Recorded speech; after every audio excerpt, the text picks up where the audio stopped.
கர்த்தருடைய நாமத்துக்கு மகிமையுண்டாவதாக. இன்றைய வார்த்தை சங்கீதம் 78:12.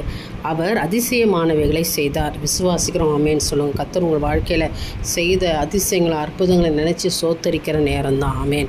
கடந்து வந்த பாதையெல்லாம் திரும்பி பாருங்கள். தேவன் உங்கள் வாழ்க்கையில் இப்படியெல்லாம் உங்களை நடத்தி கொண்டு வந்தார் என்பதை குறித்து சிந்தித்து பாருங்களேன். அப்போ நீங்கள் துக்கப்படவே மாட்டீங்க. இல்லை, அதிசயத்தை விவரிக்கணும். நாம் நினச்சிப்போம் எனக்கு அற்புதம் நடக்கலை, அதிசயம் நடக்கலைன்னு சொல்லி ஒரு நாளும் மிகப்பெரிய காரியத்தை நினச்சி சிந்தித்து கொண்டிருப்போம். ஆனால் நாம் நிற்பதும் நிர்மூலமாகாது இருப்பது கர்த்தருடைய சுத்த கிருபை. அவர் அல்லவும் உங்களை ஒரு நாளும் கரம் பிடித்து நடத்துகிறார்கள். அவர் அதிசயமான தேவன். உங்கள் வாழ்க்கையில் தினந்தோறும் கர்த்தர் செய்த எல்லா நன்மைகளை நினச்சி சோத்திரம் பண்ணி அவரை துதிக்கும் பொழுது உண்மையாக உங்கள் வாயின் வார்த்தையினால் தேவனை அறிக்கையிடுவீங்க. கர்த்தர் எனக்கு அதிசயங்களை செய்தார், அவர் அதிசயமானவர்களை எனக்கு செய்தார் என்று சொல்லி நீங்கள் அவரை நாமத்தை உயர்த்தி பிடிக்கணும். அவர் செய்த அவருடைய அதிசயங்களெல்லாம் நான் விவரிப்பேன். எனக்கு ஆண்டவர் செய்த நன்மையான காரியங்களெல்லாம் நான் சொல்லி கனப்படுத்துவேன் என்று சொல்லி ஒரு பொருத்தனை இடங்க. நிச்சயமாக தேவன் உங்களை ஆசீர்வதிப்பாராக. இந்த நாளுக்கு உண்டான ஆசீர்வாதத்தை நீங்கள் பெற்றுக்கொள்வீங்க.